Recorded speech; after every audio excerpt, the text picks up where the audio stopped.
I have some follow-up from last week. Last week I talked to you about a client, a new client that had a problem with his checking account associated with his Schwab account.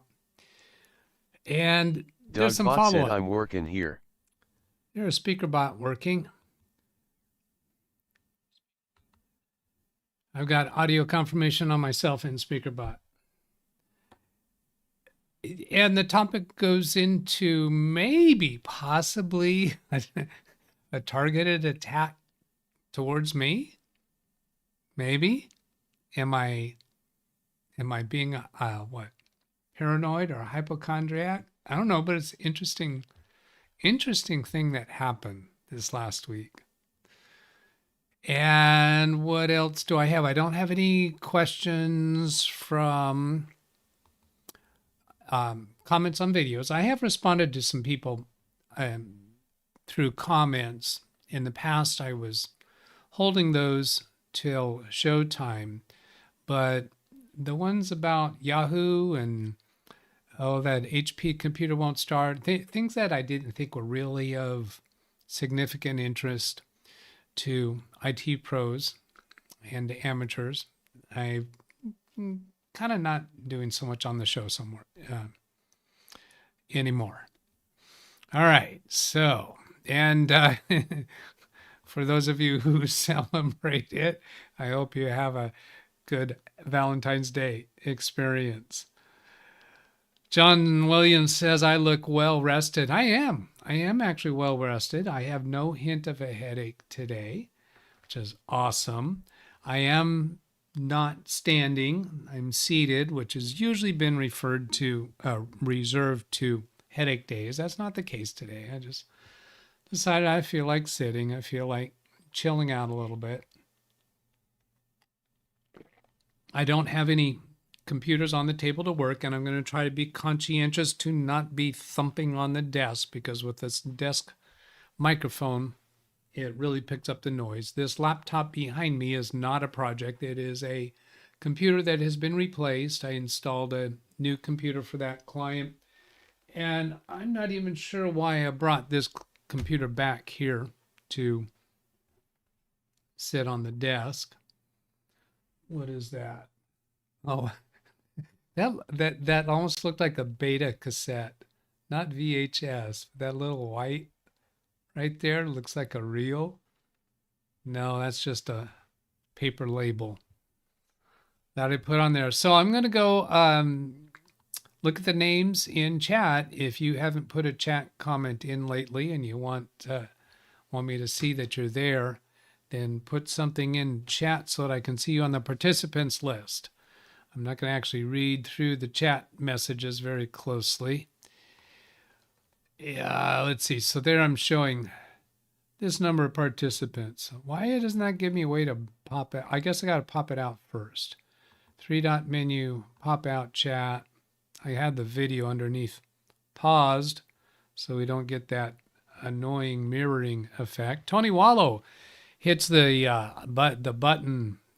I think it's on the dollar symbol. When you click that, you'll get a third option that I don't see here because I'm not actually a member of my own channel. I can't join my own channel as me, but you'll see a third option there that is free. You don't have to pay for it like you do for super stickers or super chat.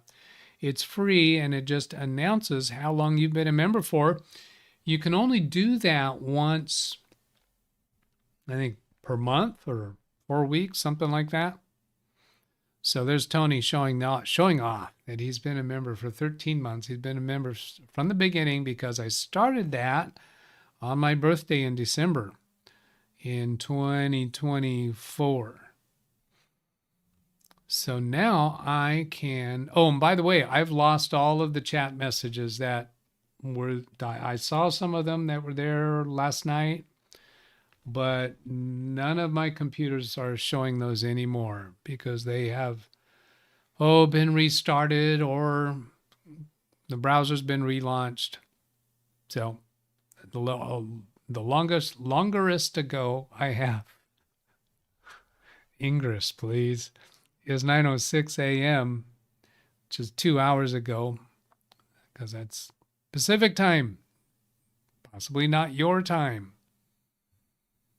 Now let's go open participants and see if we've got a decent list there. Now, if somebody else shows up, they're going to show up here in alphabetical order. So that's going to make this list just bounce one level more for each person that put something in chat. If you haven't chatted in the last 5 minutes, then you're not on this list. And I don't know if this includes people who are chatting prior. Oh, Carrie Holzman's here. Hi, Carrie. Good to see you. Arnold Albert, hello. Bobby Warren, hello. Carrie. And Chevy. Do I know his real name? I think it's Chevy is his first name. Seems like somewhere along the line we learned his last name. Doman 2000, hello. DougBetts, always here. Greg M. L-E-D-D-B-D, whatever. Idle love.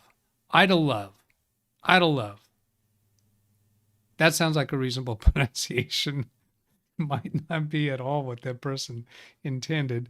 John Williams, hello. Ken Stout, hello. Phil Stodd, Ran Israel, Rick Lakes, Scott Wintermute, Xander Vanderhoven. Hello to all of you. Now, somebody else just popped in because this just got longer, didn't it? Ben Laird, is that who popped in? Hello? I'm not sure. Greg M. Just picking out ones that I think I didn't. Now somebody went shorter, right? That means somebody who had chatted about 5 minutes ago fell off the list.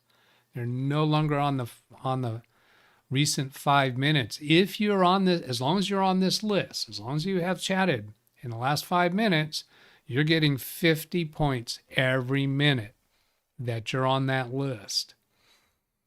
Yeah, points will come back to haunt you or to benefit you later.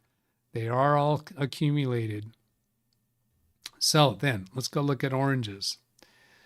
You know what? I noticed that my mouse for Baby Beast just scrolls so much better than this one. John Williams already addressed that one. And John Williams again says, nice HP laptop. Yeah, well, some people would take exception to that. It's a Windows 10 laptop that is not capable of Windows 11. Yeah, let's see. There's another orange. David Graham specifically says hello. Oh, we're in trouble. Take a quick glance and see if I spot anything specifically to say hello to or to respond to. Are there any questions of our stories of things that you have encountered this week?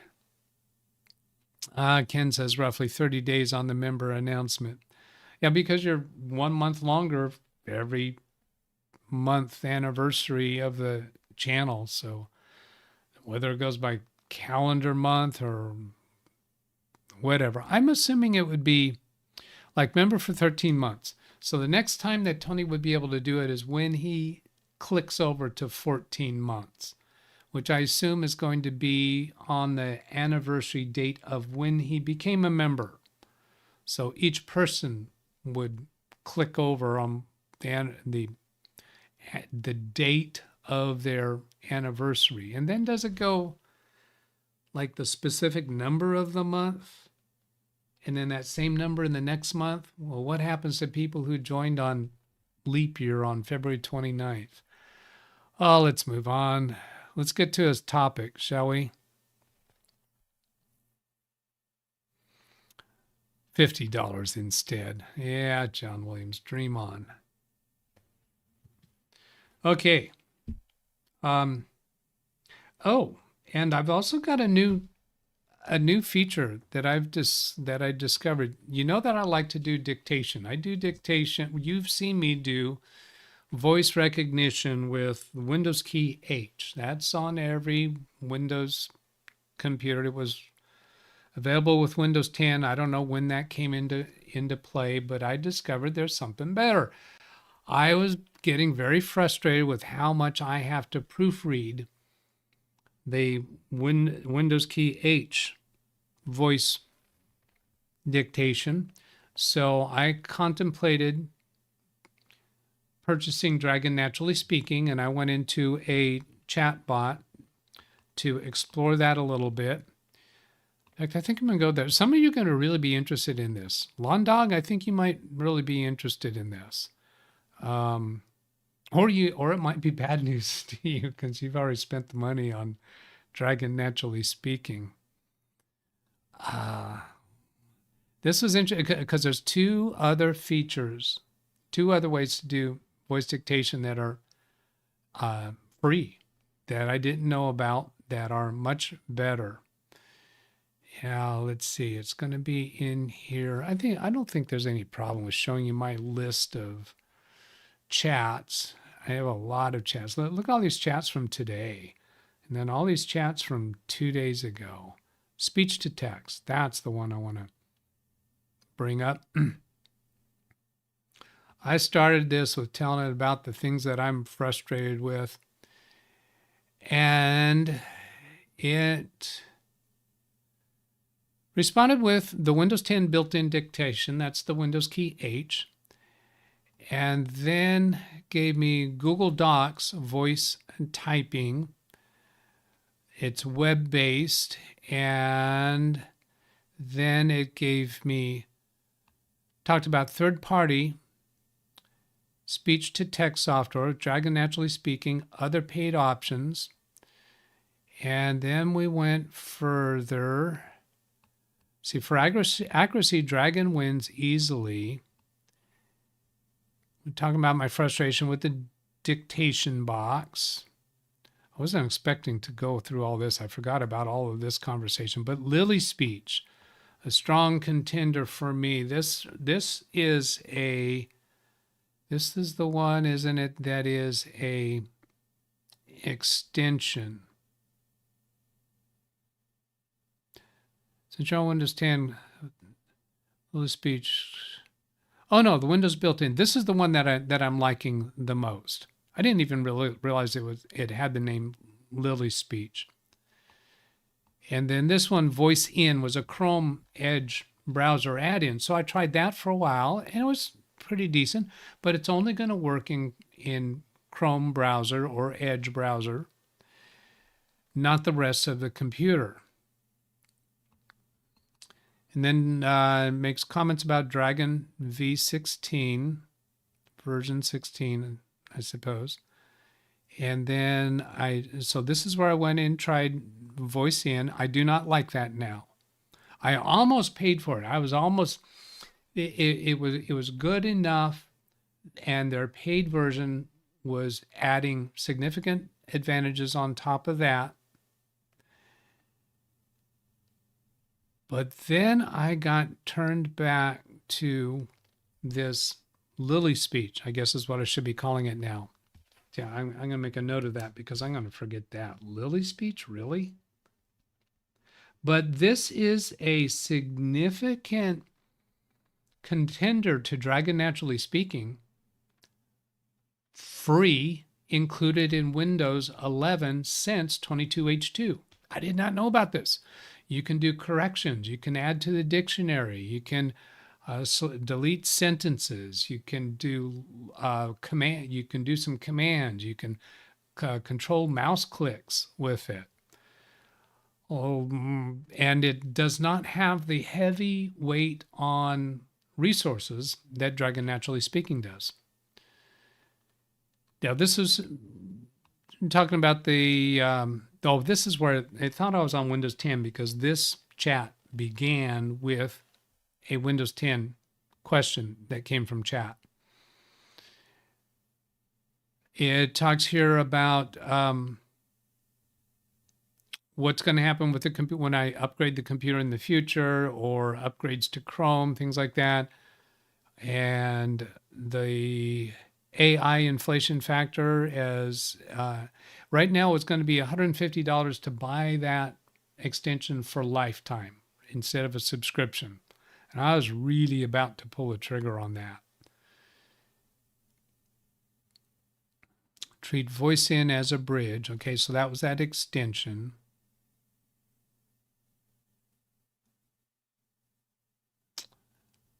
Oh yeah, I did not realize that this was so long.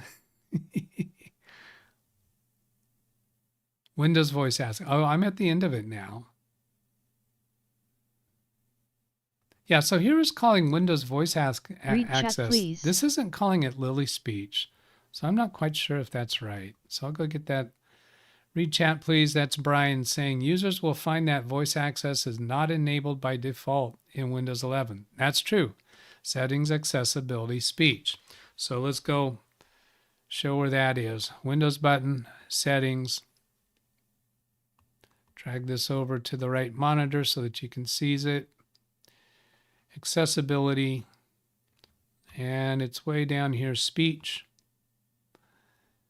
So here you turn voice access on, and these buttons start voice access before you sign into your PC, so you could actually use it for logging into Windows. I haven't tested that. Start voice access after you sign into your PC. I have tried that. Now, notice here it is currently off. I don't think I have to go in here to do that. Maybe the first time around, but I'm not sure. So here I'm going to try this. Control Windows S. And there at the top of the screen, you see it's being initialized. So I don't have to go through the menus. So I think if you try this on your Windows computer now without even going into that accessibility menu, I think you can turn it on from here. I'd be interested to see if you get a confirmation of that. Ken Stout asks, will it fix a blinking mouse cursor? Probably not. Yeah, I don't know what you're having with the blinking mouse cursor. Is that something you want to do today on remote, with a remote session? We could do that. Yeah, that's going to prevent me from talking so long about the cybersecurity issue from last week, since some people are going to want to reduce the amount of time I spend on that, unless you're really interested. I can actually handle that topic in summary form without digging as deeply as I have in mind. Ken says, no, it's not me, but yet another homie. By all means, next week, maybe next week we do a remote session. My watch said something to me, detected an animal in my driveway. So I don't think I have to click through this. I'm going to just try closing this because it seems like every time I come into this, that comes on. Now notice at the top of the screen, it says, say that phrase. I'm not going to say it until I'm ready to, or press the mic button to activate voice access. So the microphone button it's referring to over here. So I'm going to click and get a blinking cursor down here. Do I want to do it there? Yeah, I guess so. Voice access, wake up.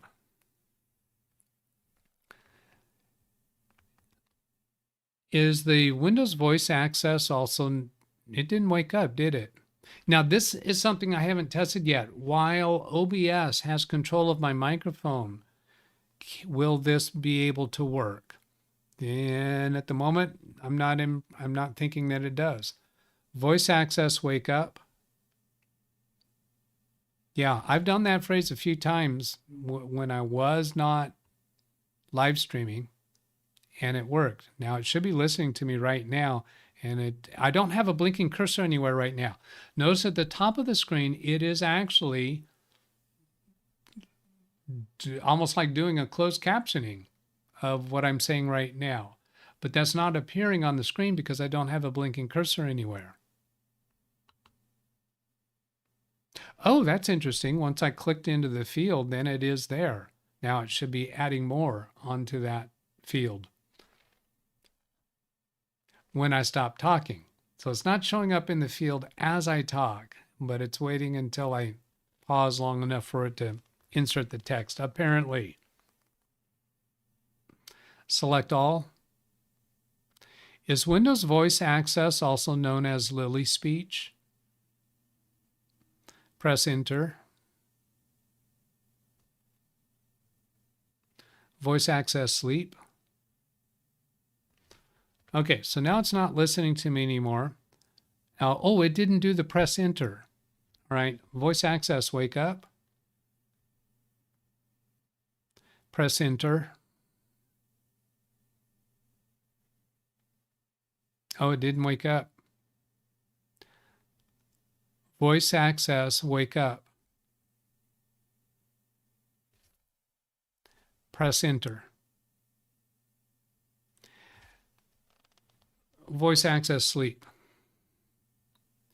So there you see that RESS. That's one of the frustrations that I've been having with the speech to text is it misses my P's a lot.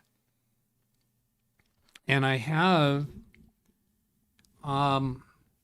noticed that if I turn my microphone sideways, it seems to pick up the P's better.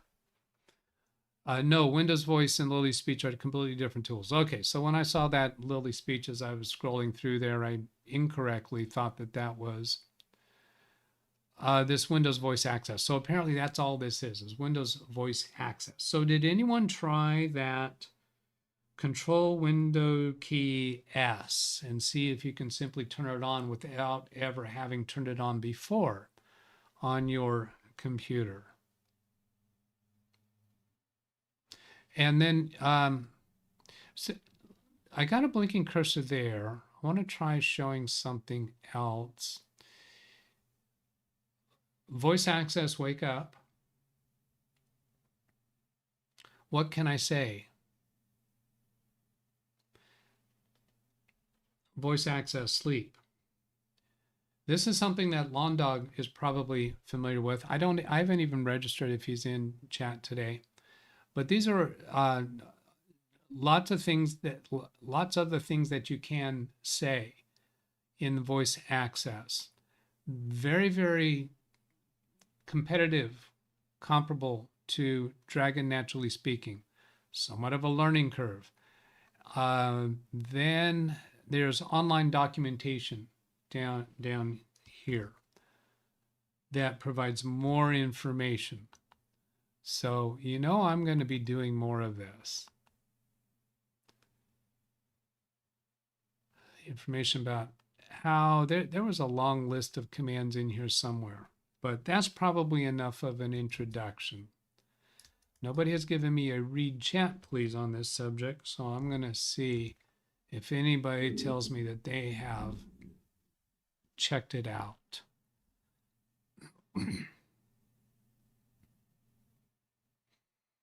Not seeing it right off the bat. You're going to have to give me a read chat, please, to answer that. Or an exclamation mark Y. Greg M. Yeah, I see. I wish he would have given me an exclamation mark C for something like this.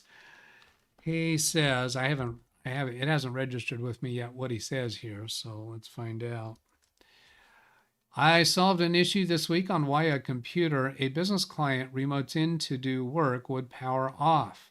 Oh, interesting.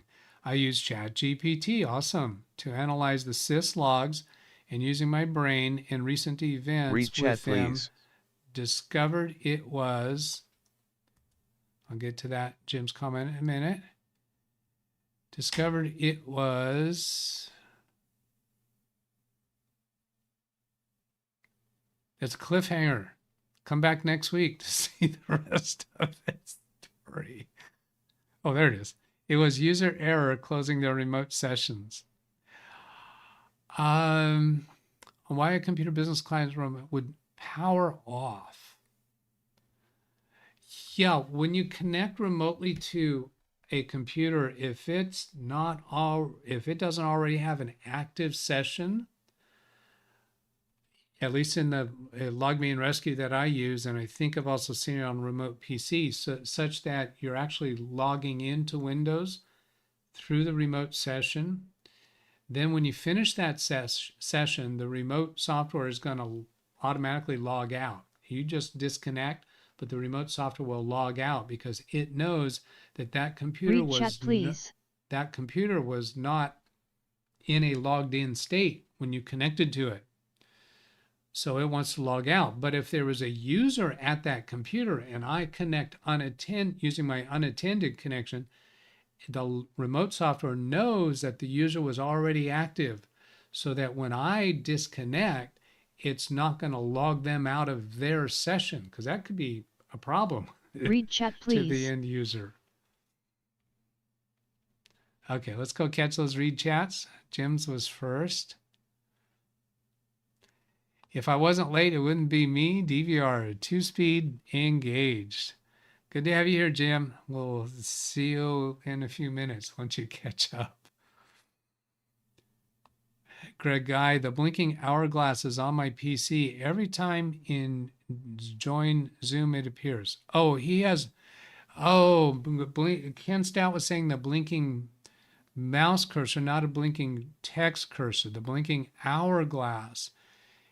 Greg Guy is having that on his computer every time in join Zoom, it appears. So when he joins Ken Stout's Zoom, he gets that blinking hourglass.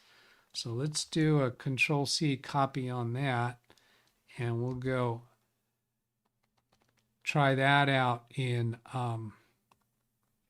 whatchamacallit, Gemini. 1124 from Greg. Oh, okay, got that. And then Greg M. They were shutting down the remote computer via the Windows 11 start button. Oh, yeah, that's user error. Yeah, when they go to they want to disconnect, and they actually go to the start button of the remote computer and shut it down. Yeah, that's what's shutting the computer down. So they won't be able to connect again until somebody turns it on. It was a remote computer. They were using Go to My PC and could not see the hidden pull down menu to close the session. Yeah, when you have a remote session maximized, you can really easily get fooled in thinking you're going to shut down your own computer, and you're actually shutting down the remote computer. Now, once you do that shutdown, you should be left with the desktop of your own computer, and then maybe scratching your head and saying, wait a minute, I thought I just shut my computer down. Why is it still on? It is the mouse cursor. Every time Brian can join Ken's Zoom. Shall we copy that one and see what Gemini says about it?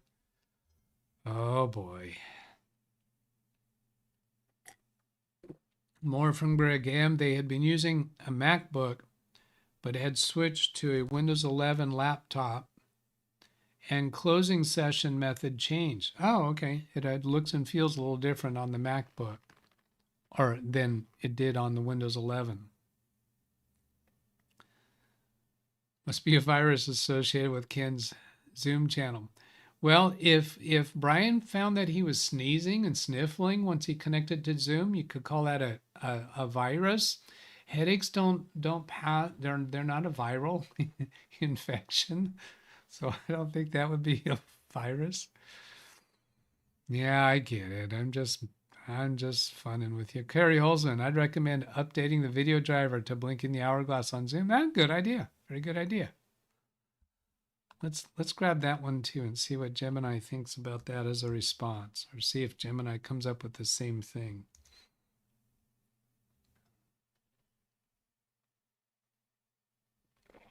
Greg Guy is responding to that, saying his video driver was updated on January 27th. All right. Nice try, but no cigar. No cigar? Oh boy. What RAM and CPU are you using, Greg? Okay, that's going to go back and forth for a bit. I'll let you gentlemen talk about that, and I'll go grab Gemini in a new session.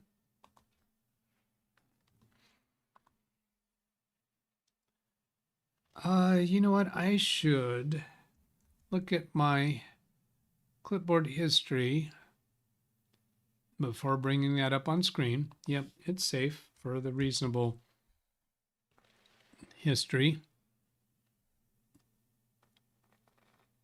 Okay, I'm going to put that in quotes. Whoops, that's not a quote. Voice access, wake up. A chat participant on my YouTube live stream show asked this question.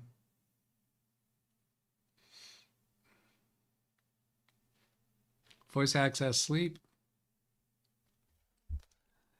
Now with Windows speech, the Windows key H, I could simply press any key or wait for a period of time and it would stop listening. You see at the top of the screen that it did not successfully go to sleep. And it is adding that in. Scratch that. Scratch that. Scratch that.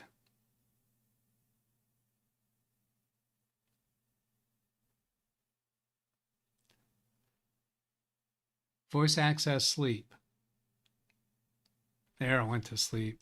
Yeah, that scratch that stuff did not work real good. It did not successfully go to ask this question.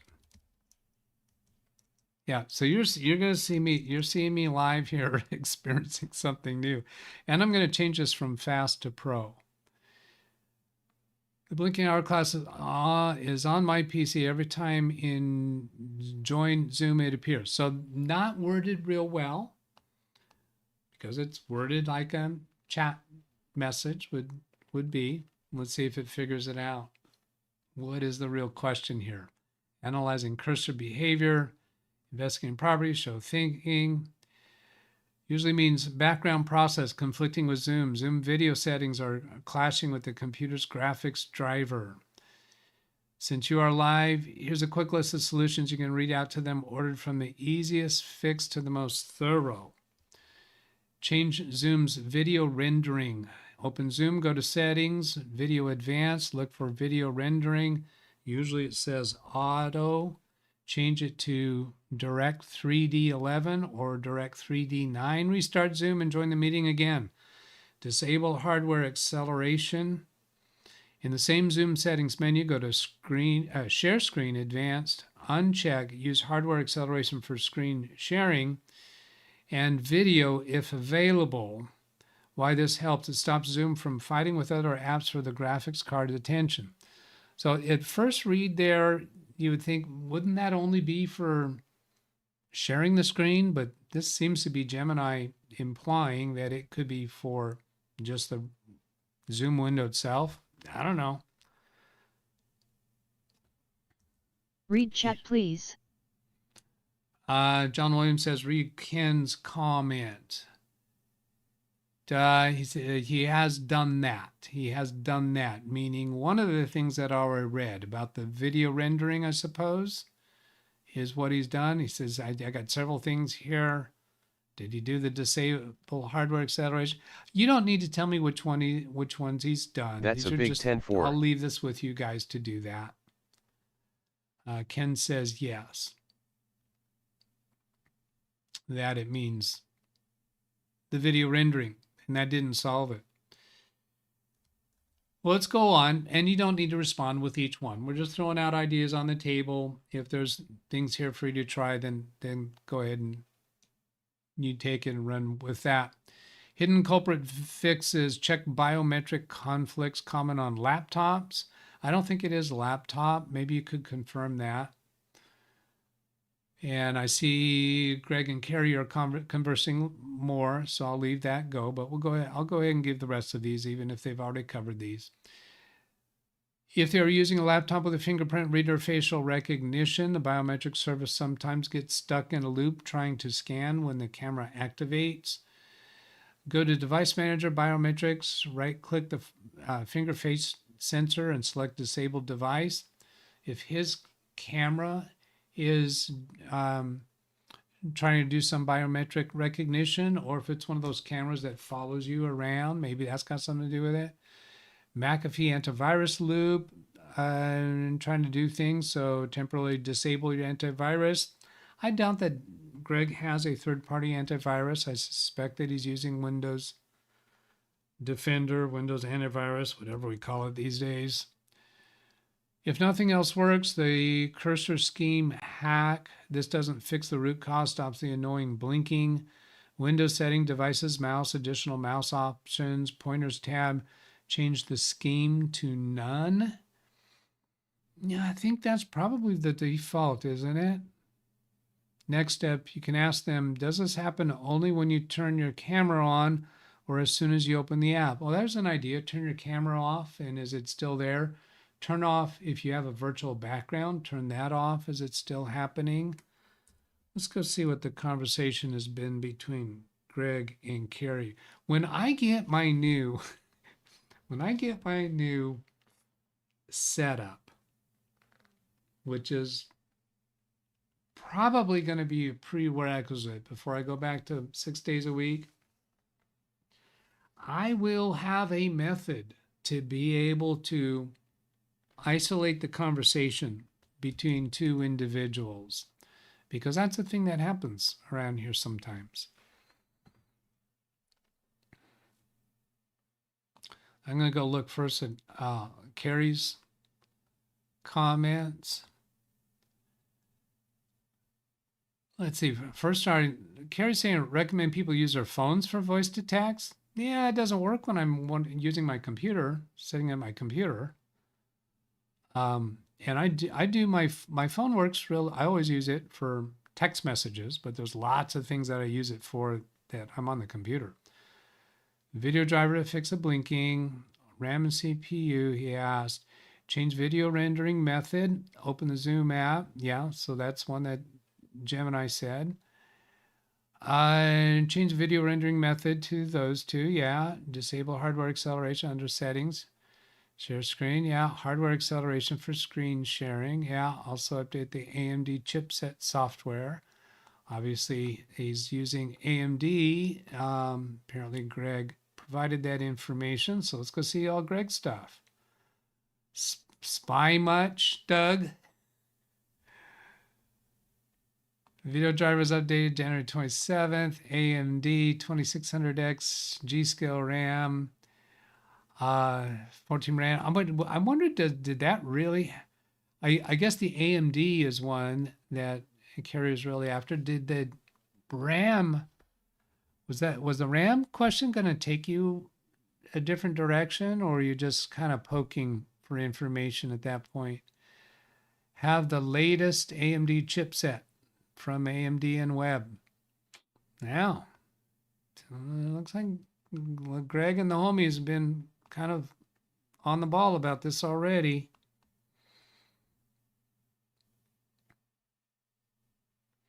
So I'm kind of tempted to work on this on the homies during a homie session.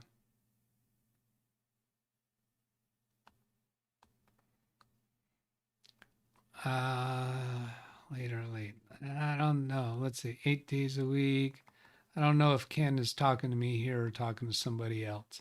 I'm about ready to move on to the follow-up from last week's session.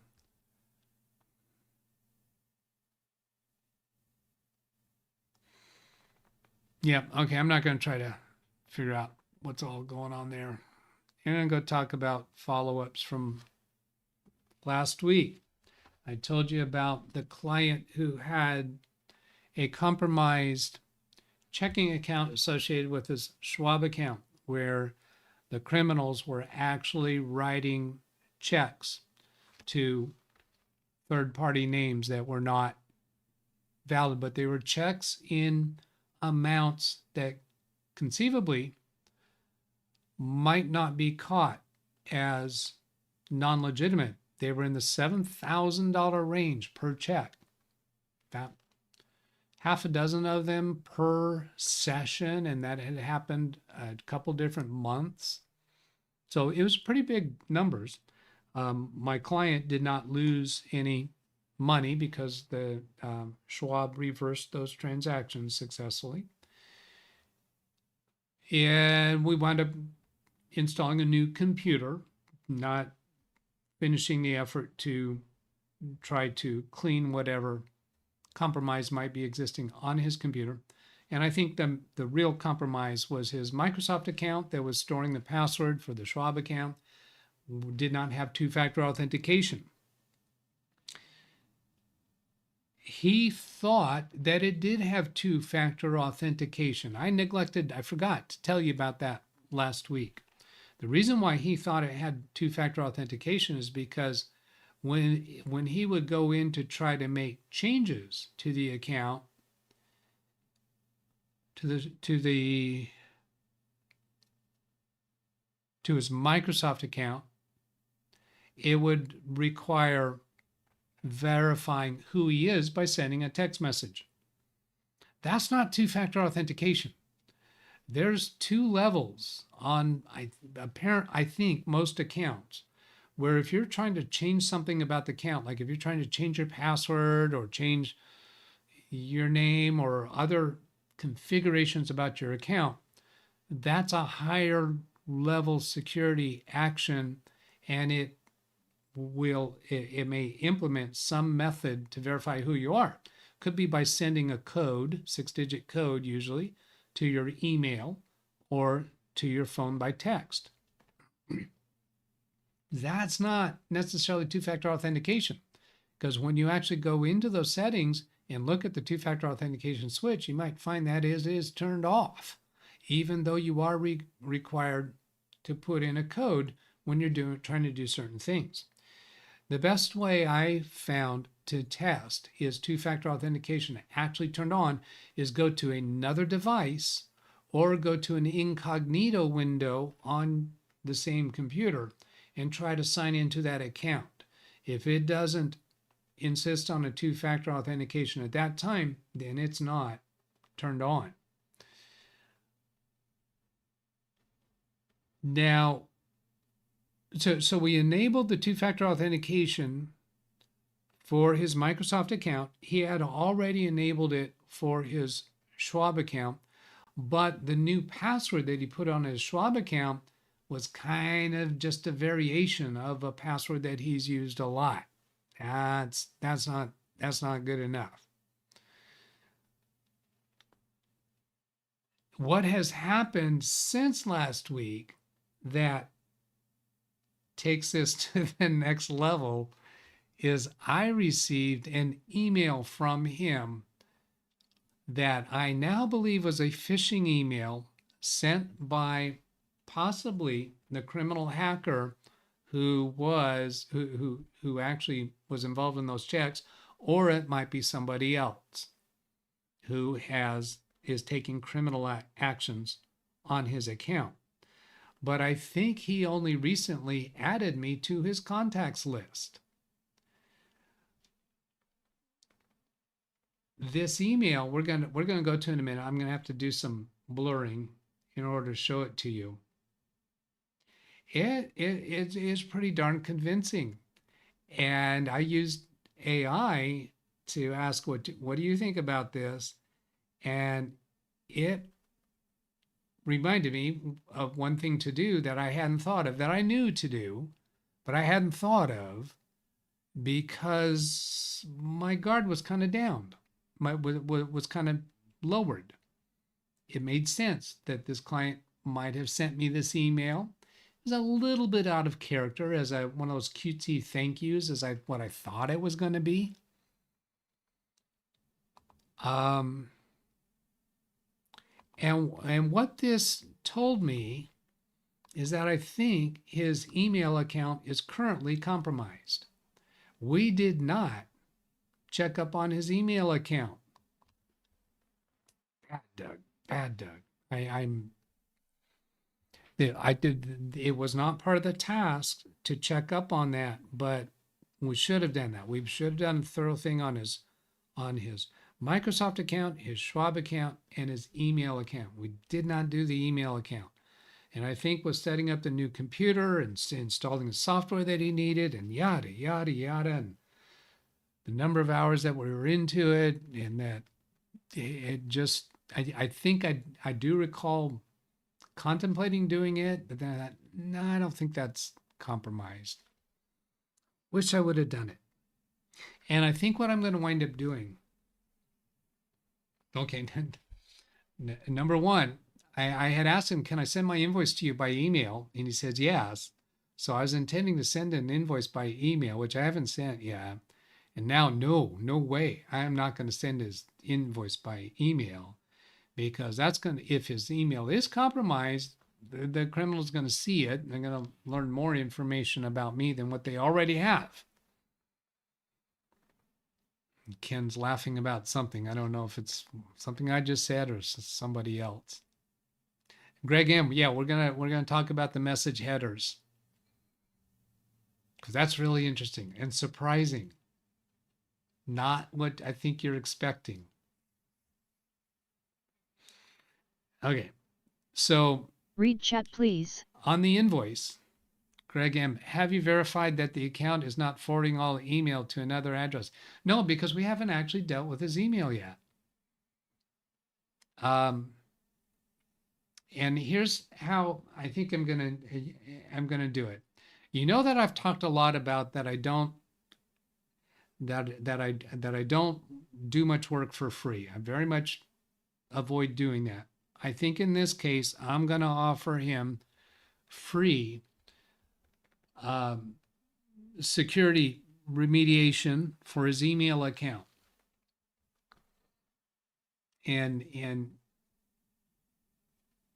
there's so much to this story. I'm tempted to tell you this piece for saying no, this piece and this piece. I sent him, I believe I'm going to double check on this. I think I sent him an email telling him about my suspicion. Tell me in chat, what is wrong with that? What did I, what was the silly, stupid thing? Yeah, I sent him an email shortly after I received this message. Once I realized it was phishing, I sent him an email. Here's I'm reading it. Hi, name, person's name. I just got a suspicious email from your Comcast account labeled as Punch Bowl invitation. That's Punch Bowl. I think that's a valid, one of these cutesy e-greeting card kind of things, I think. The link goes to a Brazilian website. I'm going to skip over one phrase here. It looks like your email account might be compromised / hacked. If you did not send this to me, then we should take measures to secure your Comcast account. Here's a screenshot of the email I received. I sent this to him by email.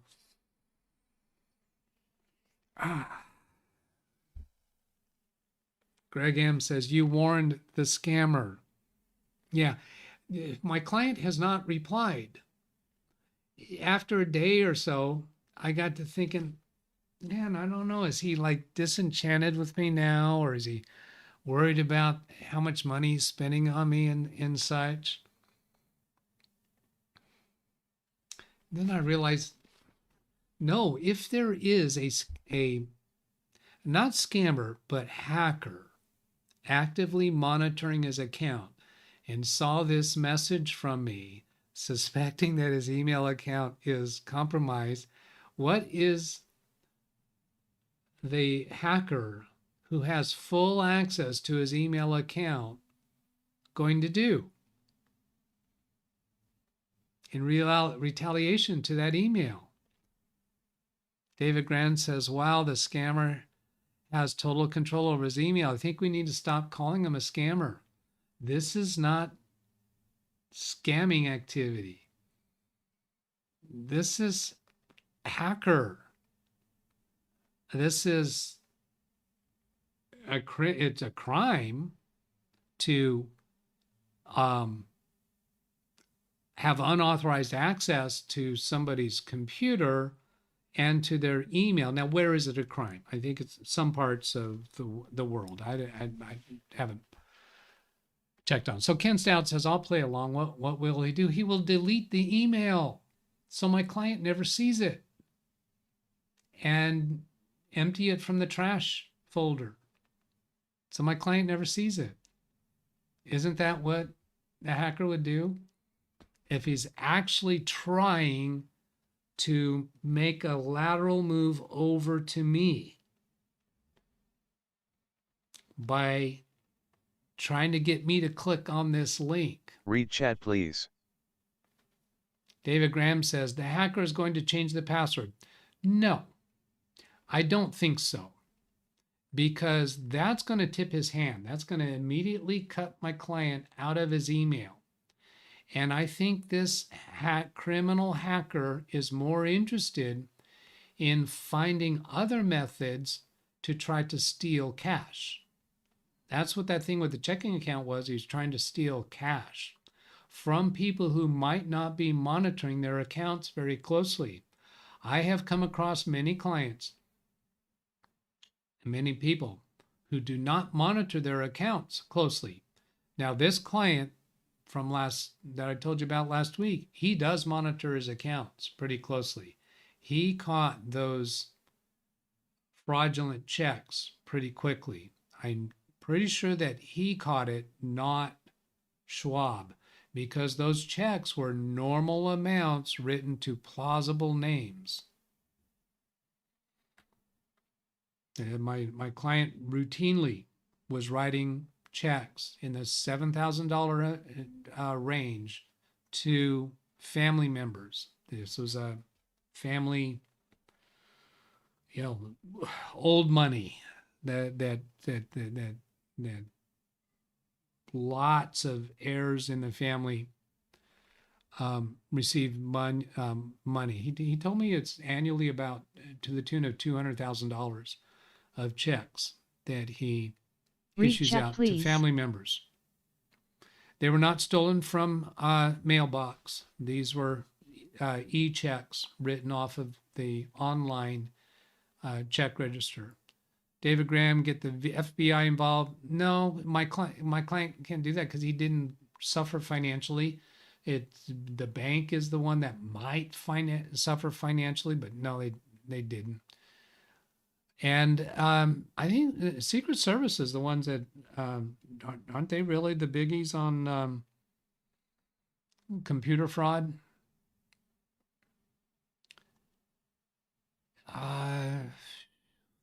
Let's see. That was Read Chat. Where there were two, weren't there recently?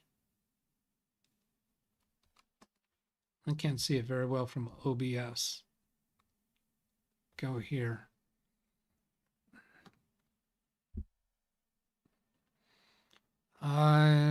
Comcrab, bet there's another user or email address that's authorized for that email account.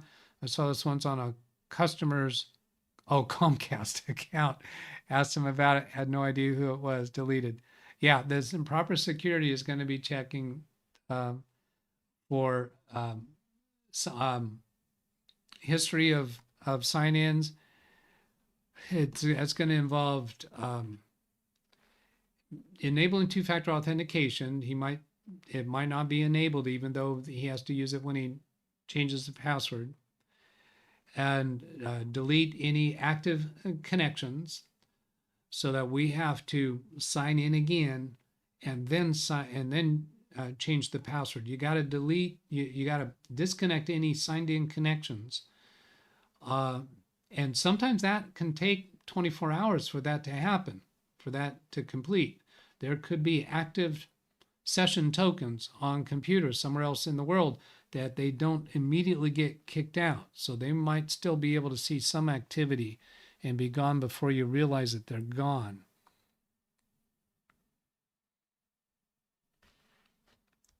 Yeah, I'm going to do !C and make sure that I covered. I'm going to click to the 8 out of 8. FBI. Hacker's going to change the password. Yeah, so I've responded to those. The hacker could change the password, but if they do that, they've tipped their hand.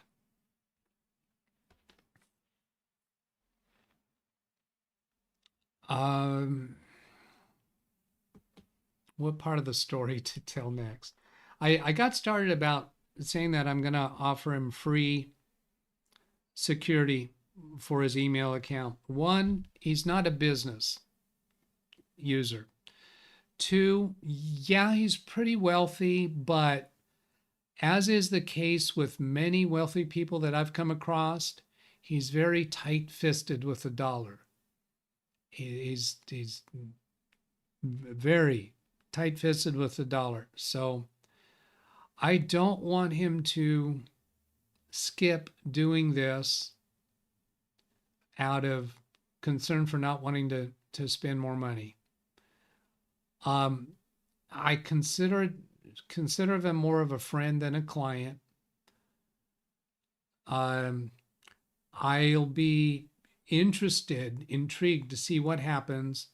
And I don't think it's going to take a lot of time to do.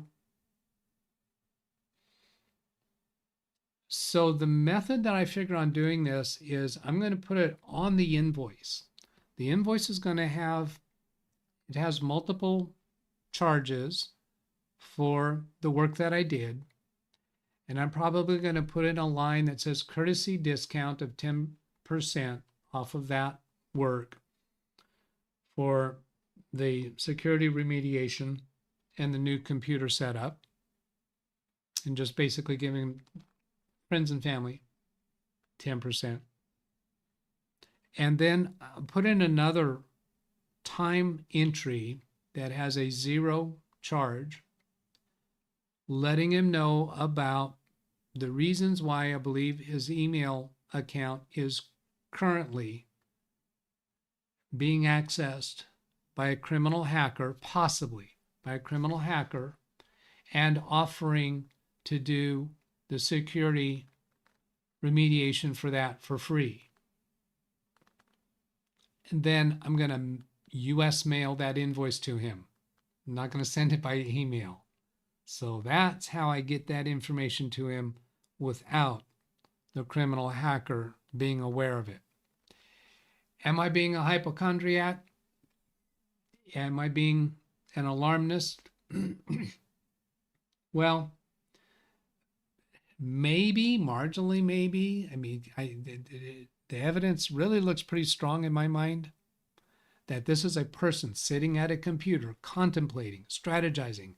How can I get to some place where I can get money that won't be reversed, won't be noticed? There's people here that have access to money. Now, I don't have access to money, but the criminal hacker knows that I'm a computer consultant. And if he can make a lateral move to access my computers, Read chat, please. he might be thinking that he can access credentials for my clients' accounts. That last read chat is David Graham with saying, I was a victim of email account abuse. I had accounts I did not make, and I had accounts. No, if the hacker made the accounts, you didn't have the accounts. The accounts existed in your name, I think you're telling me. Give me an exclamation mark Y if that's what you mean. Accounts existed in your name, but you did not have control of them. And I had to get Comcast to remove all of them, and I changed my passwords, all of them on all accounts. The hacker even called me. Yes. Yes, sir, Bob. All right. So yes, he says that there were accounts in his name, but he didn't have control of them. Yeah, I got a little picky about the wording of that I'm sure he didn't realize.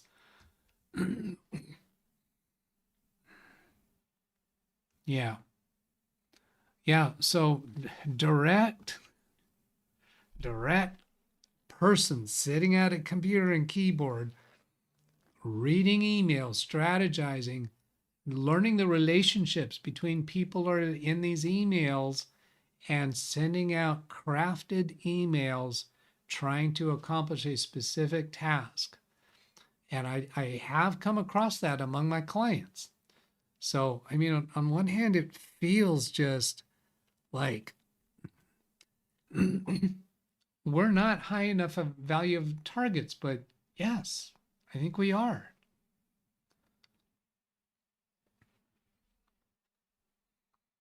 I'm trying to be conscientious about making thumping noises on my desk, and all I'm hearing is my jacket.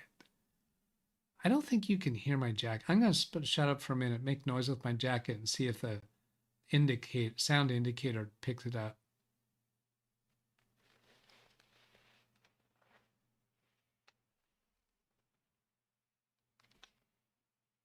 Looks to me like it's picking that up. Did you hear that? Give me an exclamation mark Y. Did you hear my jacket? Okay. So I told you about how I'm going to pass the information to him, why I'm going to offer the sleep. Yes, you do hear my jacket. No way. Ken did not. No way. Chevy says no. Greg says no. Oh, interesting. There's a mix. Maybe Ran Israel, are you using a headset or some other really high fidelity sound? Just give me a yes. Are you using some That's a big high 10-4. fidelity sound? He says yes. Okay, so that's why he's hearing it. The rest of you aren't. Edward Bass says, "Stop it! Hurts my ears." Are you messing with me, or are you really requesting that? Rand's using headphones. It's warm enough in here. I can take the jacket off.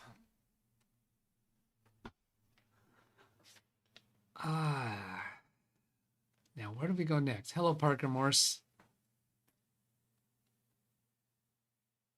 Seems like he usually joins. Oh, it's right an hour late. Ken Stout says, "Someone mess with Doug? No way." Edward does say, "Kidding."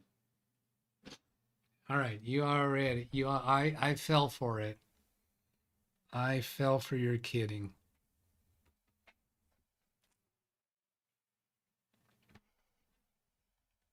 That's all right. I might wind up putting the jacket back on if I get to feeling chilled. All right. Now, what next part of the story? Read chat, please. Rand says, "No need. It's not enough to bother." Yeah, thank you, Rand. I'm not going to go put it back on just yet. Now, somebody asked about the header in the email. So to show you this, I'm going to have to do some blurring. I'm not only going to blur out my client's email, which his email address doesn't even show up here, but it will show up when I go to headers. So I want to start with showing you the email itself. And I'm going to blur out his name. And I got to look it over to be sure that I get everything covered. Oh, wait a minute. That's not the actual original email. That is my response to him. So let's go find the right thing. Now, as I'm going through this with dealing with the blurs, you know that it's going to be a little slower moving progress. Oh, okay. Now I'm still going to have to blur. I'm going to Control Windows S to turn off voice access. See that thing? Yeah.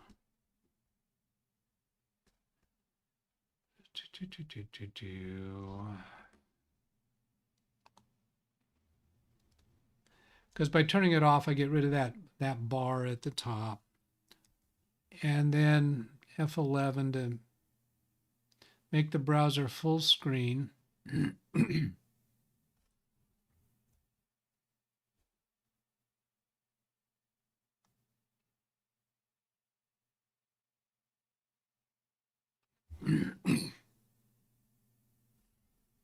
Yeah, I want to get this zoomed right. Now, once I bring this on screen, I have to not scroll. Because if I scroll, then the blur is no longer a blur. So I've got a button to turn on studio mode. So then in my studio preview, I bring that up on screen. Then I right click on that image in OBS and put that preview full screen over here on monitor 3. Then I can turn a blur on and move it to the right location.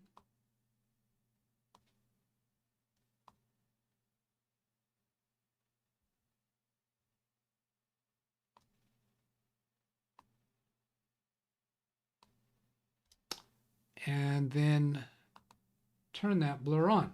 Okay, so that blurs out his name. Yep, doesn't appear anywhere there. Okay, so here I'm going to bring this on screen. So I'll do transition. Now, once I do transition, I no longer see that in the large view, but I do get to see it on monitor 1 and it's not blurred. And I can move the mouse around on the screen to point things out to you. You know, I'm going to test something. I'm going to transition that back to monitor 1 and turn on my orange ball. Yep, that doesn't scroll the screen anywhere. So transition that. So right over here is where the only place you got a blur right now, just has his name.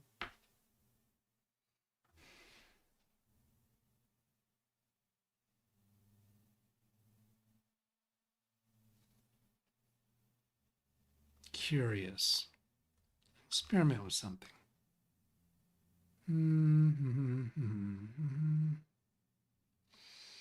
What happens if I do this?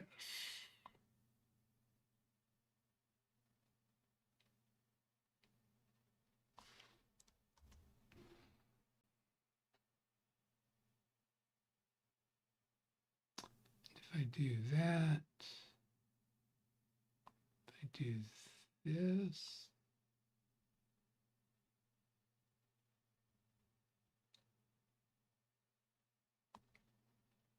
interesting.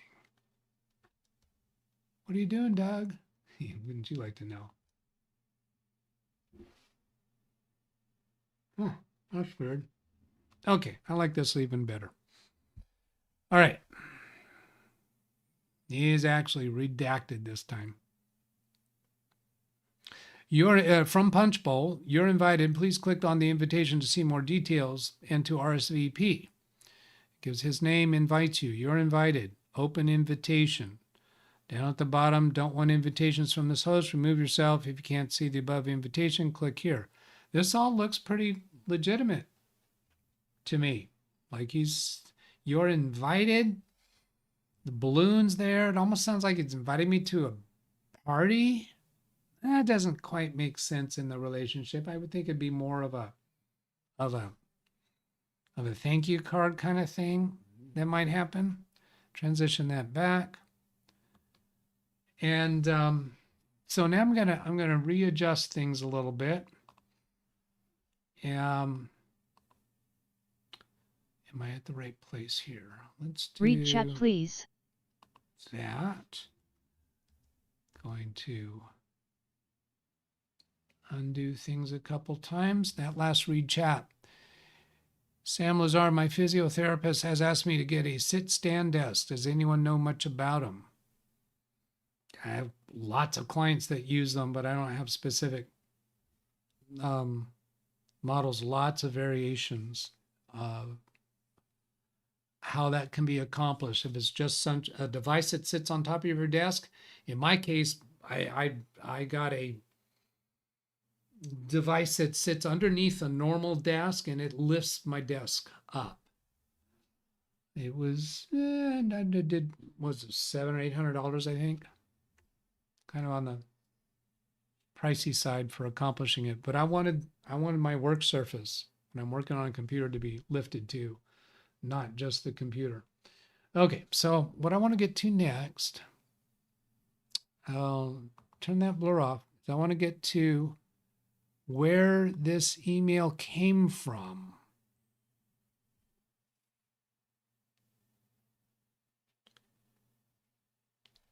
And to do that, let's do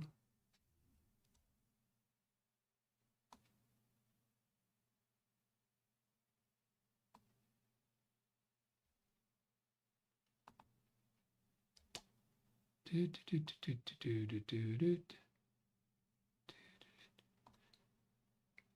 know, it dawns on me that once I get this all maneuvered like that,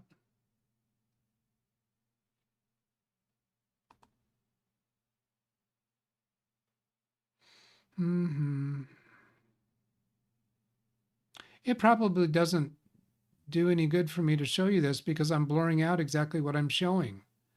Yeah, it doesn't.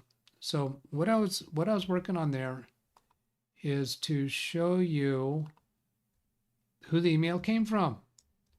Because one thing that happens with phishing emails or scam emails is the sender, the criminal, will come up with an email account that looks like somebody you know. And maybe instead of a capital I for the name Ivan, it might have the lowercase l. You know, where they changed letters just enough that it's not quite right. You have to look really close to see the difference. The point here is that this email came from exactly my client's email address. It was not at all mistyped or a different name. It came exactly from my client's email. Now, when somebody asked earlier about the header, the thing that they're specifically after in asking that question was his email address being spoofed, meaning it didn't actually come from that email address, yet the sender's email address looked exactly right. And let's see, to show that, this would actually be a reason to blur out that section and show you this. All right, so I am going to blur out his content over there. And I just kind of learned a new technique for doing an even better job of that kind of a blur.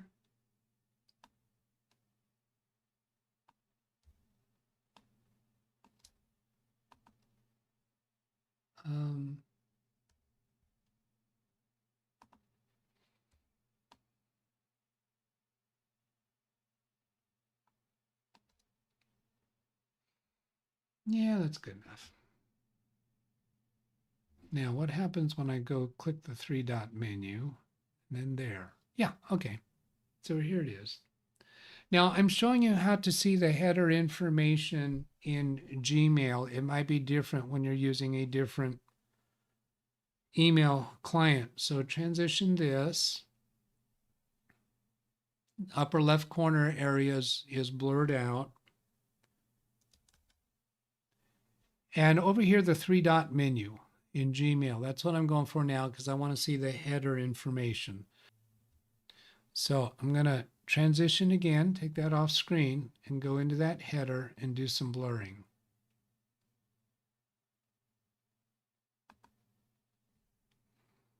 So here's how we find out, was the email spoofed?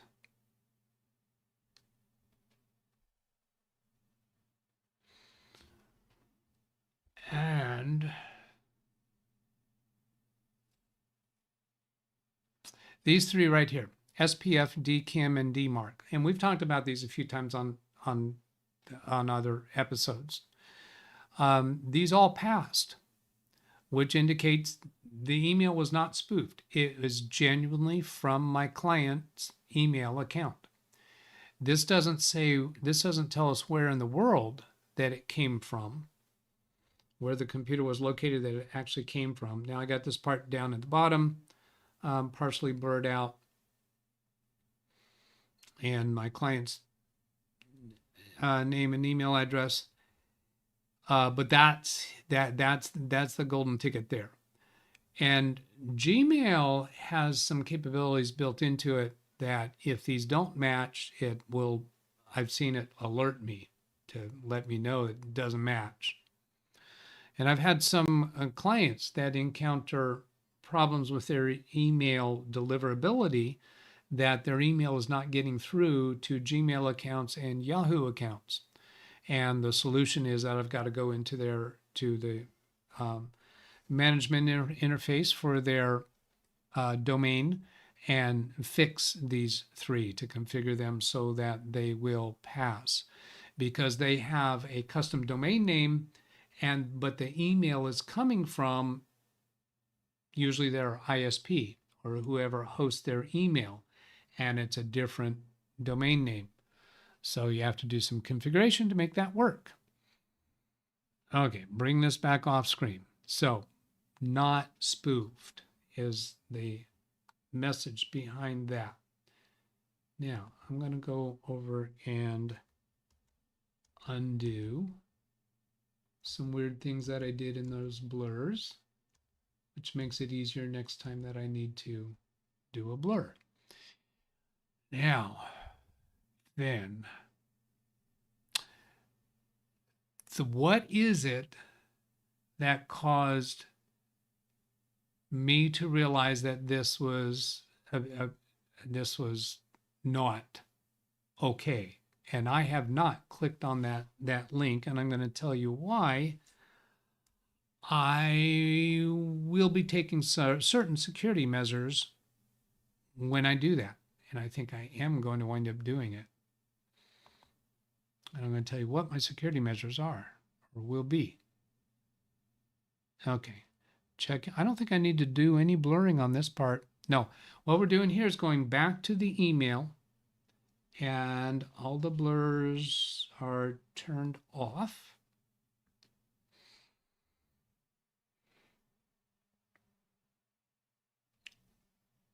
I think somebody probably has already said in chat what to do. And Scott, no, they're using a different DNS server would not solve it. What I think is the highest part of this risk. And if you have other ideas, I have not actually asked the AI yet, Gemini, about my proposal, but I will.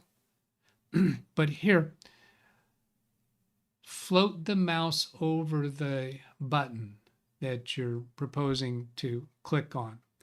And does it indicate in the bottom left-hand corner the same domain name or a sensible domain name?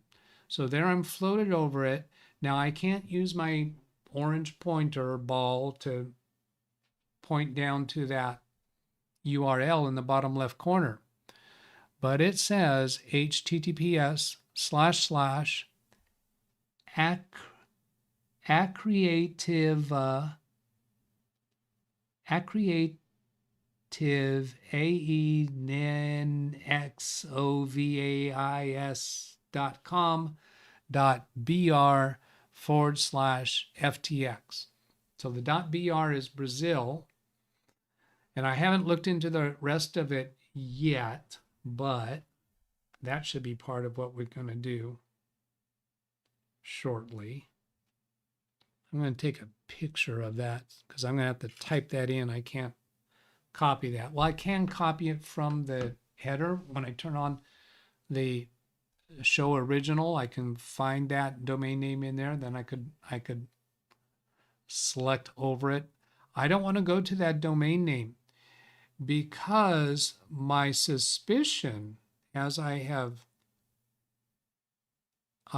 made it perfectly clear, is that I think there is a person at a keyboard trying to maneuver to me, or it's possible. I don't want to give them a way to do that. If I was the criminal mind behind this, here's what I would do. That URL that I just showed you there would not be advertised or promoted or utilized in any other phishing emails, such that, or at least not in this time period. Maybe they reuse that very, very specific in that /FTX. Read chat, please. That's on their own website, their own domain name. They can do a 3-letter that's very short. It doesn't look very complex. It doesn't look like it would have any tracking information built into it. But if I'm the only person that received that specific URL, then anytime it is clicked on from anywhere in the world, they're going to know that was me. That was a result of the email that they sent only to me. And no matter what DNS I use, they could still detect what IP address I'm coming from, what public IP addresses I'm coming from. So I believe if I click on that and it is only me that sent out to, I think they would then be able to identify my public IP address. And then from that, attempt other methods to try to break into my in-house network. That's where my concern goes with this. That last read chat from Brian. You introduced MX Toolbox to me a year or two ago. Let's go bring this up. I didn't know I introduced it to Brian. I'd seen him do some things with it. I assumed that he had discovered it on his own or already knew about it. Let's go see better what he's saying here. Yeah, MX Toolbox is one of the tools that we can go to check up on this, but there's another one that is before that. You introduced MX Toolbox to me a year or two ago when I discovered my own hosting company was blocking my outgoing mail because of missing SPF and DMARC configurations on my domain. Thanks again. You're welcome. Thank you for letting me know that you got that from me. I did not know that. Gee, that's got to be worth awarding points, letting me know that I did something useful. Yeah. So there's 1,000 points for you. Now, I got this studio mode still on, so I have to remember to transition when I want to. Yeah, I'm in transition. I see you're like Tim Cruise. Thank you. Okay, so that URL, I'm going to go copy it from the header information. I'm not going to bother showing you that work because then I got to look for all that stuff that I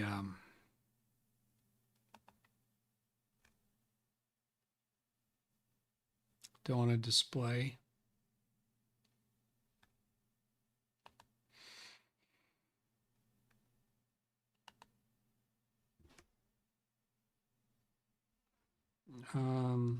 So when I display the header information, I'm going to do br dot br.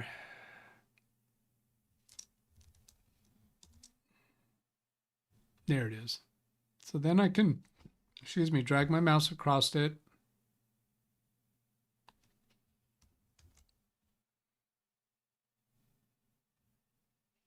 And then close that.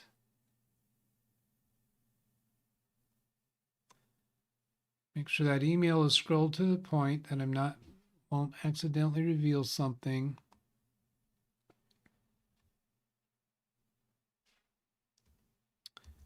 Check my clipboard history to be sure it's still clean. Yeah, so here's where I want to go. Is this URL safe? Is this link safe? This is from ESET for this one. Does this get me straight to where I can paste it? Not that I can see.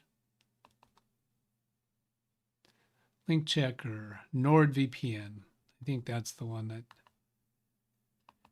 goes straight to it. Yeah, so I can go straight into here and then Control V, paste, and analyze. I suspect it'll say it's phishing of some sort, or even here shows no sign of malicious activity. That's even more alarming. That's even more alarming. That even supports more my idea that this could be a hacker that is specifically there trying to maneuver into my content. Because if this was a website or a link that was routinely used for phishing, they know a computer consultant who just assisted a client with improving their cybersecurity might know enough to check up on the link before going to it. Now, it could still be a valid URL for that website. So the next thing that we would do is go to MX Toolbox to check on it. Now this is, I have a paid account, but I don't pay for it because it is part of my service to one of my particular clients. They pay for my subscription to this because they've had problems with their domain name. Their problem with their domain name was that they had 5 static IP addresses assigned to their domain, and the ISP that we were using and still using somehow had some kind of vulnerability of their own, where one of the static IP addresses that we weren't using, we were only using 1. We had 5 assigned to us because that was the level of that ISP service that we needed for some other reason. We didn't need the 5 static IPs. But occasionally one of those other static IPs would get compromised, meaning other people, hackers or spammers, sending out spam or other bad content. And that IP address would get blacklisted, and because that IP address was associated with our domain name, the blacklisting spread to the IP address that we were actually using. So I had, for a period of time, I had to really keep up on it. We still keep that around. So let's go see what we find out about this. Now we don't need that FTX on the end because that's actually a page on the domain. So MX lookup. Now at first what this does is give us the basic information. A DMARC record is not published. This says DMARC record published. That's the test, but it has a red X. So no DMARC record was found for this site. No DMARC policy is enabled. So this is indicating that nobody is actually using this for active emailing. DNS record publish, it is published.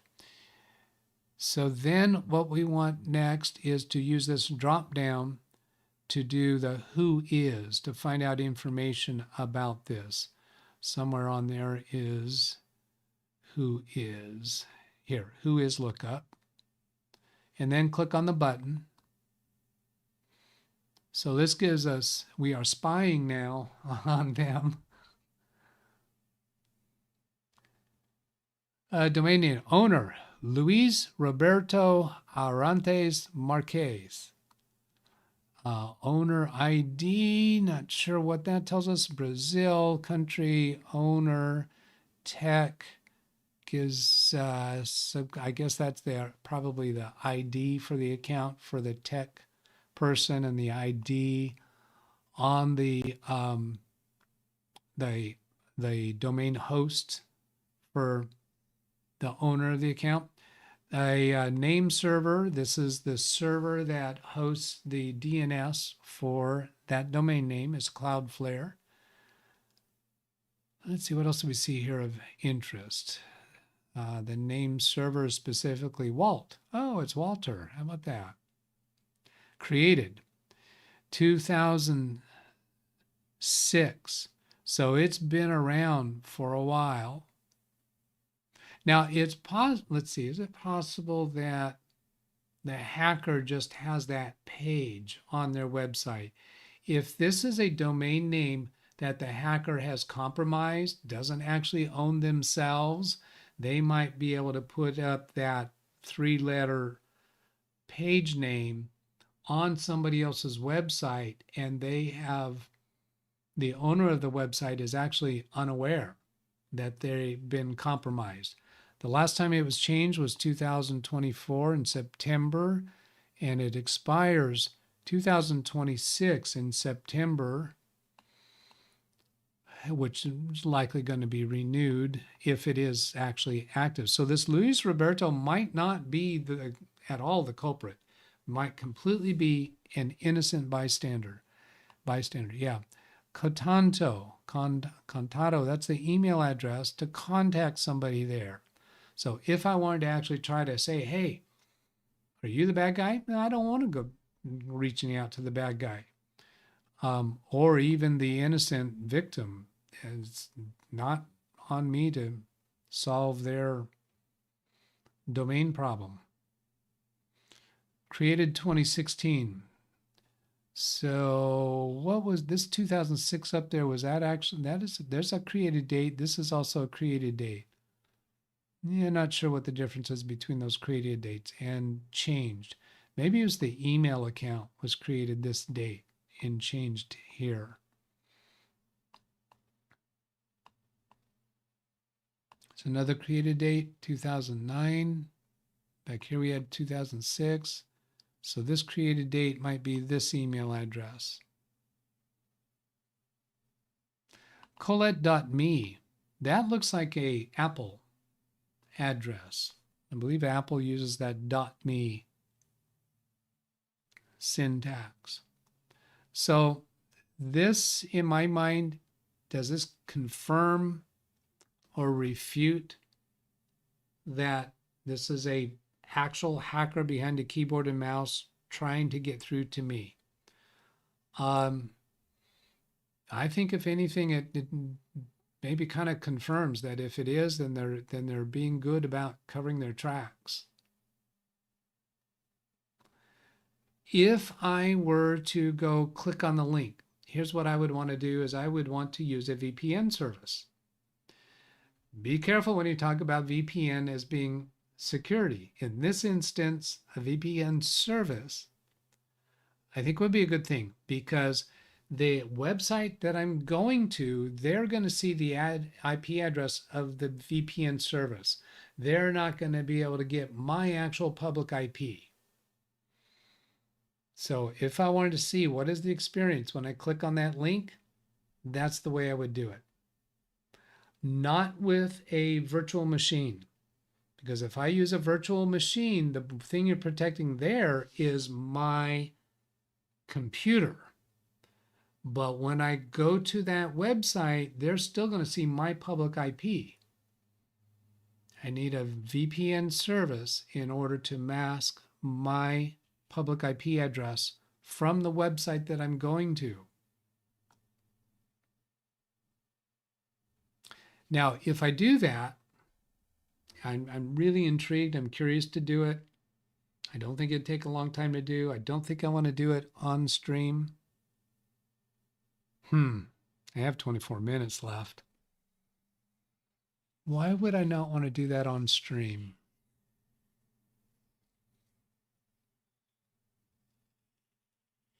But anyway, if I go to it and find that it behaves not only normally for that website, but in such a way that I can tell that, yes, my client did try to send that to me. Read chat, please. Then that would say, no, this isn't a hacker. Zavi Minor says, with Google search for that URL brings links to a website with PDF file to download, and PDF files can have infections. So that's alarming. And let's go bring Zavi's comment up, because this is, I think he's done real good homework here. Google search for that brings links to a website with a PDF file to download. PDF files can have infections contained within them, and doing the download is also going to expose my public IP address. Now going to that URL itself without that / and those 3 letters, that's not going to look like it came from the email sent to me, because that's a publicly Read chat, exposed please. domain name. Sam Lazar is suggesting the Wayback Machine for that URL. But that specific page, and I don't want to trigger that specific page. Yes, sir. Bob. Yeah, they may be infected, the PDF. Lots of things can have infections. That's what she said. Let's go give Zavi points there for a significant contributions to the conversation. Read chat, please. You can archive new pages. Yeah, if the Wayback Machine, I think it only archives things that people have asked about, though. Doesn't it? If that 3-letter page is something that nobody's gone to before, I think it can start archiving once people start requesting it, but I don't think it archives everything that's publicly available out there. Brian says yes, sirree, about something.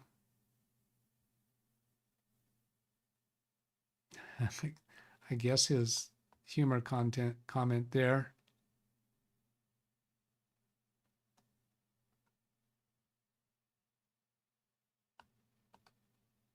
Surprised he did. I thought about it. I thought about deducting.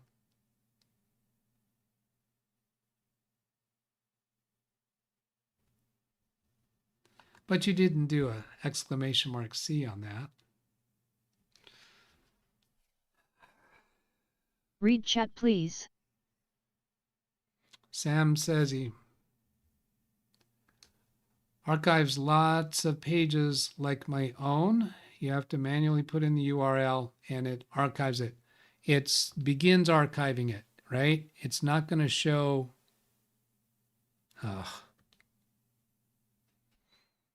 It's not going to show past, because it wasn't tracking it until you trigger it to. Okay. I did a 1-month trial or something on one of the VPN services a while back when I wanted to do some experimenting. So I would not be able to do another trial of that. It was ExpressVPN. And I'm going to check to make sure I don't still have a subscription to it. I did set up a credit card for it. Oh, no, I do still have an active paid subscription to it. Oops. Read chat, please. Yeah, I can't show that because that exposes a credit card number. Sam says only past data is when someone else manually archived a URL at a certain date and time. Yeah, that makes sense. That was my understanding. Oh, no, I don't. No, I don't. I saw an ExpressVPN charge on February 3rd So I thought, oh, that means I do still have active. No, that's February 3rd of 2025. So no, I don't have active.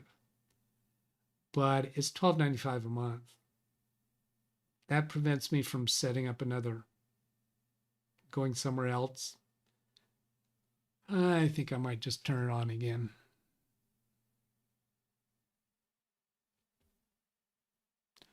Let's see. So if I just go in my RoboForm to ExpressVPN, click on the link, and my account, let's see, I think at this point, I should be able to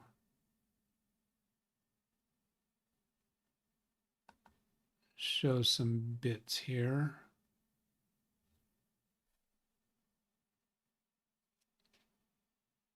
Yeah, so here I'm at ExpressVPN, and when I click on my account, it's going to want me to sign in, and it doesn't expose my credentials right away. If I float my mouse over the RoboForm icon, that does expose my credentials. So let's don't do that, Doug. Done that before. That's interesting. I have two. It looks like the first one just simply doesn't have my email address as the username. And then verification needed. So that has two-factor authentication turned on. Good boy, Dougie. And that, I'll put in the code.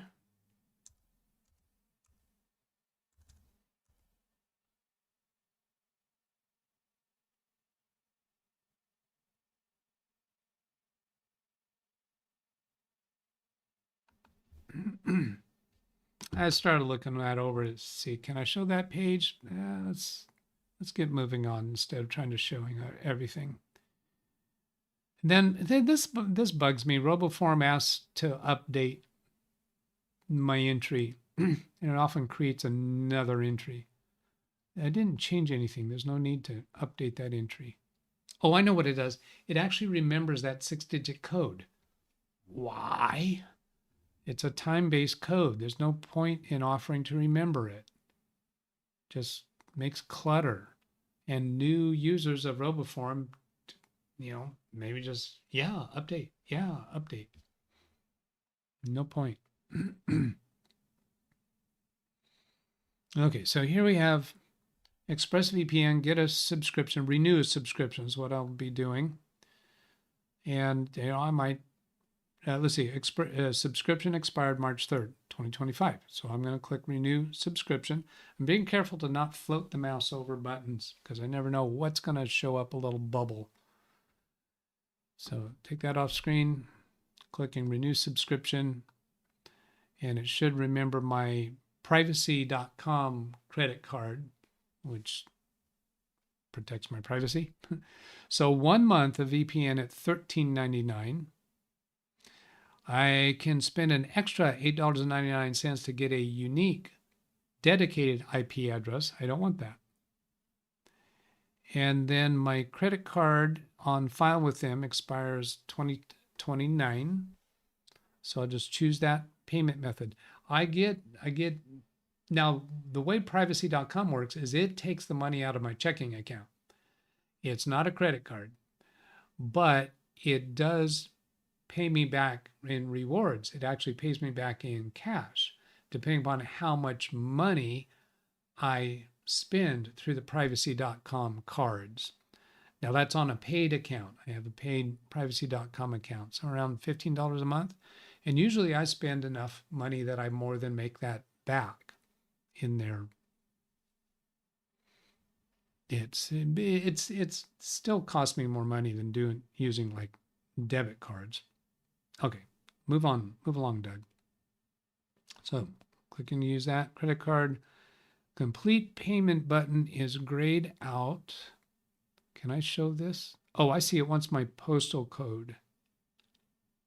Yeah, there's nothing here. So here's I'm on the sign out screen. You can't see my credit card information, but that red box, see this complete payment button is grayed out, and the red box is the clue as to what information I need to put in.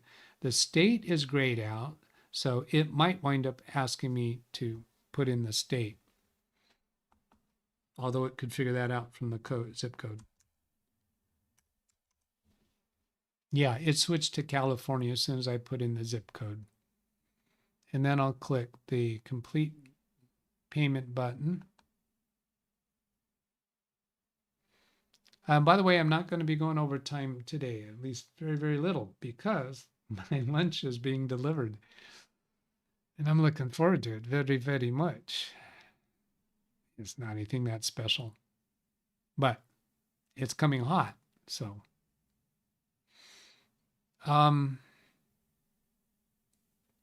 why do I have a complete payment button? Again, why does it look like that didn't go through? Oh, your bank declined the payment. Because when I cancel a subscription, I also put the card on hold. I forgot to reactivate the card. So I got to go into the privacy card settings for ExpressVPN, and it says pause, and I just click a play button to activate that again. And then I also want to check to see what monthly amount limit I put on it. I put a monthly spend limit of $20. So that is under the amount that is needed.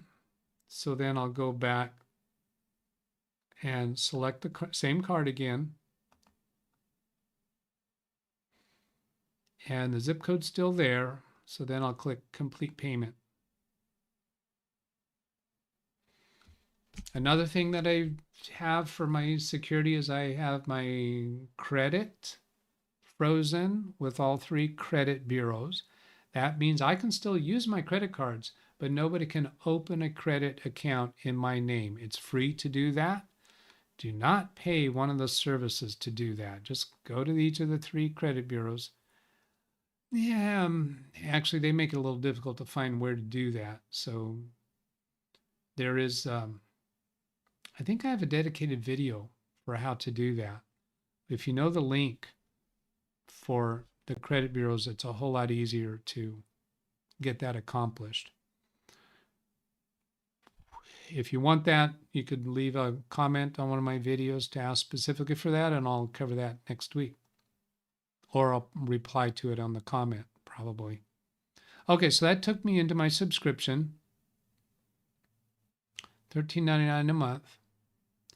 And then there's a setup button. Setup devices. Can I show all of this? I think so. There's a setup button in the upper right. Over here on the menu, there's setup devices. I think I need to set up this computer to be able to utilize that. So I'm going to click on that setup devices button. And that takes me to, oh, there's a VPN activation code. Probably shouldn't display that. So I just copied that. ExpressVPN for Windows, I can download it. I don't think that code could be utilized by anybody. But anyway, there's a window that just has a download button, ExpressVPN for Windows. So I'm just going to click on that download button. Because this is going to wind up putting an icon in my system tray so that I can turn the ExpressVPN on or off. So then I'm going to, from the downloads, I'm going to click to run it. Answer yes to the user account control. It's installed because it's hiding, it's covering the activation code. Yeah, I think if you had that activation code, you might be able to install it on your computer using my account. I don't know. Yeah, let's see. That gives, I need to get this page off screen. So if I accidentally go there, I'm not going to be in trouble. Unlock full access. So here's what the software installed, ExpressVPN. Down here, unlock full access to ExpressVPN, sign in. So it looks like I need to sign in. I'm not automatically signed in yet. So I'm going to click sign in. And it wants me to enter my ExpressVPN code. So I'm going to paste that code here, not showing that to you. Click continue. Is this going to mess up my YouTube live stream? It might. I should have done this on Baby Beast, shouldn't I have? It could mess up the live stream. See here it says not protected. And I'm showing 0 drop frames and I'm still streaming. All right, yeah, let's go over to Baby Beast. Since it's all, I got RoboForm there, and just go to ExpressVPN. The clipboard automatically carries over.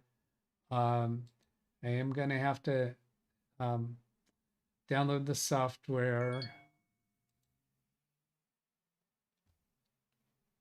I just got a thing, my lunch order is out for delivery. And verification needed. We're signing into that. So there's a new ExpressVPN code.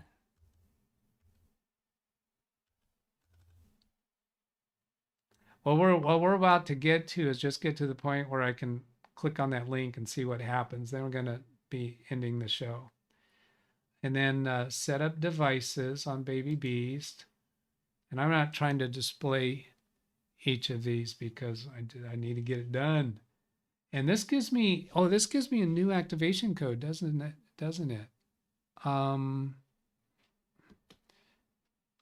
going to take a look at that last activation code. Is this different? No, it's the same activation code.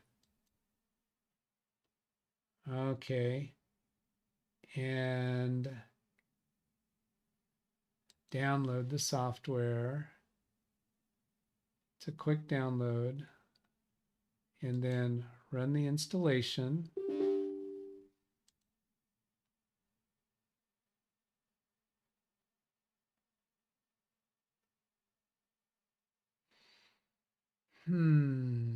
Okay. And then it's opened and sign in. So now signing in isn't with my account, it's with the activation code.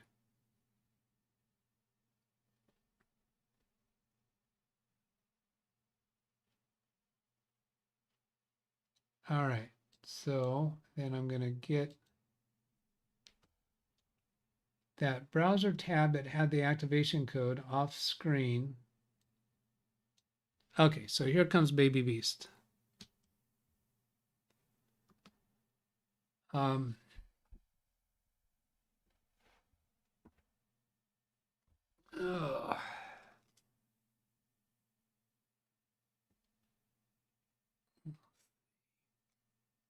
There we go. So it says not protected. So it's not turned on at this point. I haven't protected yet on Big Beast. Maybe I'll do that at the end of the show and see if it crashes it.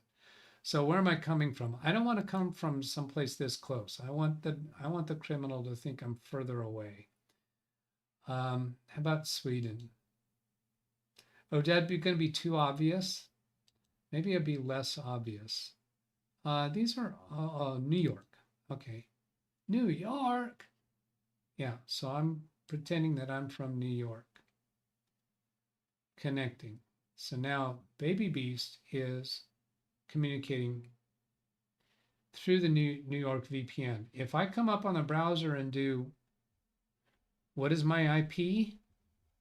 I don't know. Would it show this IP that's on screen right now, or would it show my IP that's here? Yeah, I'm not sure. I'm gonna try it.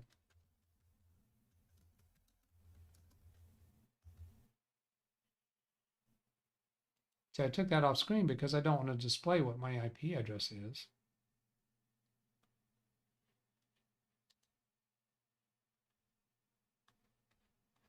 This is weird.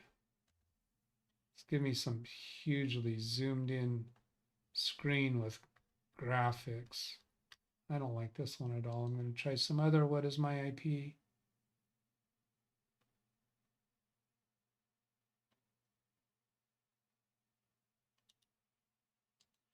This one. There it is. Okay.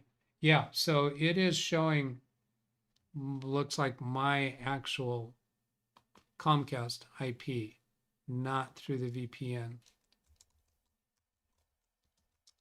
That's what I would have guessed. And I'm double checking that on Big Beast. Which one was it? There.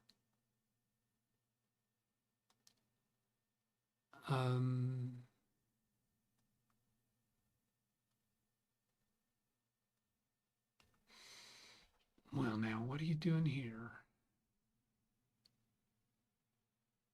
Oh, no, Big Beast does show a different IP. But it's not the one from New York. Yeah, all right. I'm not going to try to puzzle that out right now.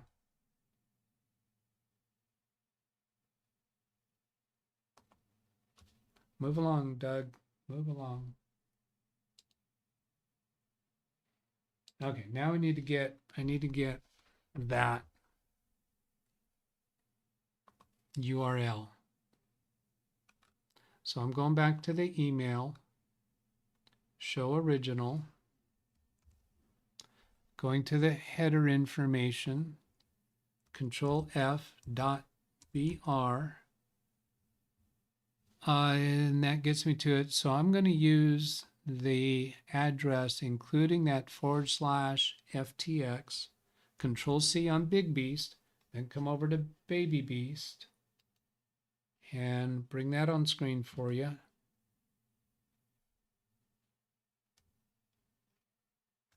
Paste that, enter.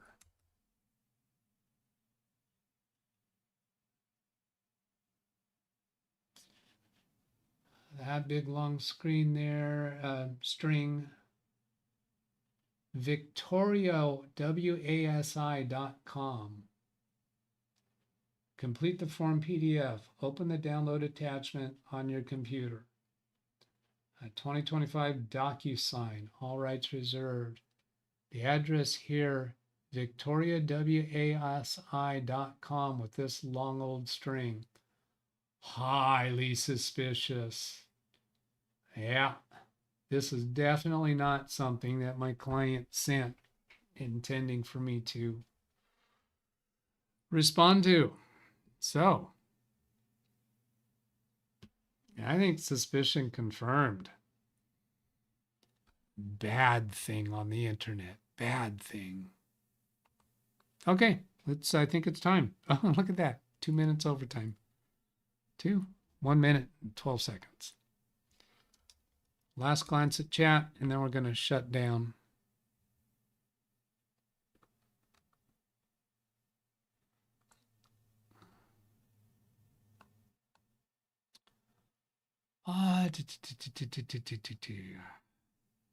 Looking for oranges. I don't think I heard any read chats that I've missed. If I have missed something that you think I want to see, let me know with the exclamation mark C.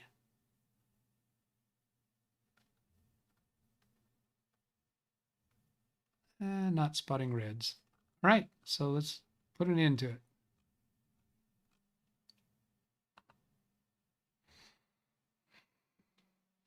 Yes. Again, for those who are celebrating today, I hope you have a great Valentine's celebration with yours. And President's Day in the US on Monday. And that'll do it. Have a great weekend, everybody. Let's see, man, I want to get back to 6 days a week so bad. It's this one. All right, goodbye. Have a great weekend.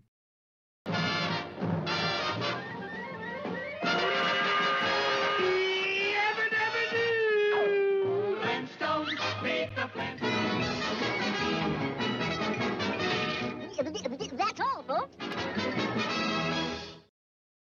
Tune in, days a week for Windows support, the help you seek. Send an email, leave a comment, join the chat. Our tech-savvy crew is where it's at. Not just me, but a whole community, helping you solve tech mysteries. With friends who are here almost every day, we love to chat and help you find your way.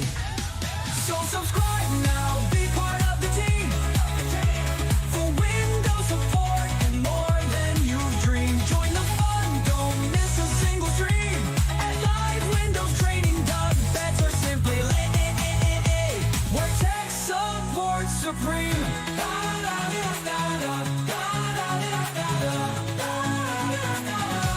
Where tech support supreme.